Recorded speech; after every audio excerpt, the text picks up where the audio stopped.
Yo, what's up, wisdom warriors? Welcome back to Ancient Wisdom. Last time, we hit the streets with Socrates, the original question master, and got our minds officially blown. But the philosophical journey doesn't stop there. Socrates had a student, a protege, a guy who took those mind-blowing questions and turned them into some seriously epic ideas. We're talking about Plato, baby. So, ditch the distractions, grab your brain, and let's explore the world of forms. And trust me, it's gonna get weird. So, Socrates is gone. Athens silenced him, but his ideas are still buzzing around like intellectual bees.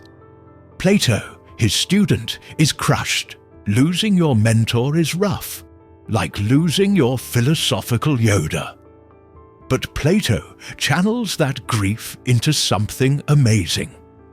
He dedicates his life to preserving Socrates' wisdom and building his own philosophical empire. And unlike Socrates, who was all about the spoken word, Plato wrote everything down. He's like the ultimate philosophical scribe, preserving Socrates' legacy and building his own monument of thought on top of it. Think of him as the ancient Greek equivalent of a prolific blogger. But you know, with way bigger ideas. Plato wasn't just a recorder, though. He was a visionary, a philosophical architect, a straight-up genius. He took Socrates' focus on questioning and turned it into a quest for ultimate truth. He was obsessed with the big questions. What is real? What is knowledge? What is the ideal society?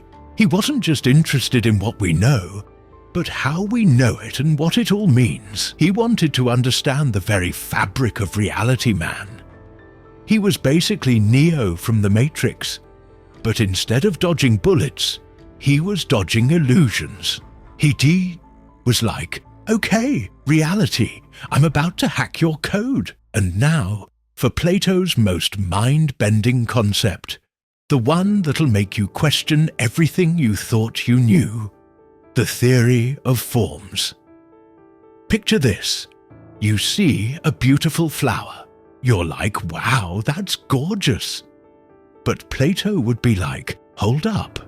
That flower is just an imperfect copy of the real form of beauty, which exists in this other perfect realm. It's like there's a whole other dimension of perfect ideas, and everything we see here is just a shadow, a low-res version of those perfect forms. Trippy, right? It's like Plato saying, you think you know beauty, you know nothing, Jon Snow. And sure, think of it like this. You've seen a million chairs, but they're all slightly different. Plato would say there's a perfect form of chair, and all the chairs we see are just imperfect reflections, like distorted images of that ideal chair. It's like he's saying, don't get caught up in the details, man. Look for the underlying essence, the true chairness of the chair. He believed that true knowledge, the kind that really matters, comes from understanding these forms, not just the imperfect copies we see around us.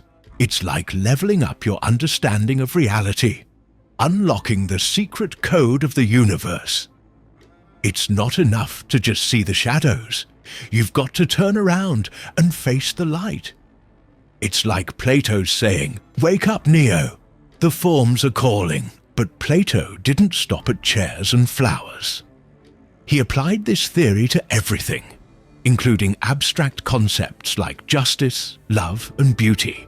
He believed that true love, for example, wasn't just about physical attraction, but about recognizing the form of beauty in another person. It's like he's saying, don't just swipe right based on a profile pic. Look for the inner beauty, man. The form of beauty.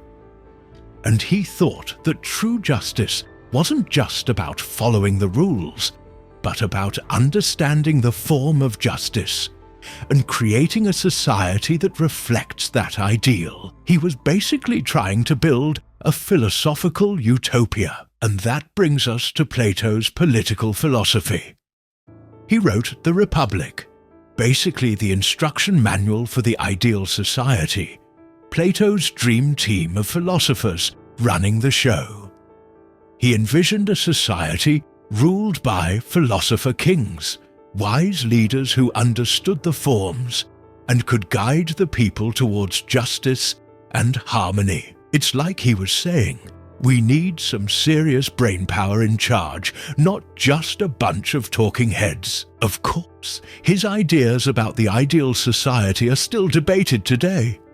Some people think he was a genius. Others think he was a bit of a control freak, but they've definitely shaped how we think about government, justice, and what it means to have a well-ordered society. It's like he's saying, let the philosophers rule. They know what's up. Or at least they think they do. Plato's influence is everywhere. He's one of the cornerstones of Western philosophy, like the foundation of a massive intellectual skyscraper. His ideas about forms, knowledge, love, beauty, and the ideal state have been debated and reinterpreted for centuries, inspiring everyone from theologians to scientists to political activists. He challenged us to think beyond the surface, to question our assumptions, and to strive for a deeper understanding of the world around us. He's the reason we still talk about truth, beauty, and justice today. He's the philosophical godfather of everything from superhero movies to political manifestos. So, next time you're pondering the meaning of life, remember Plato, the dreamer of ideal worlds, the guy who showed us that there's more to reality than meets the eye, and embrace the quest for ultimate truth. He's the philosophical architect who built the foundations of Western thought. And that's just the beginning. This is ancient wisdom, and we're just getting started.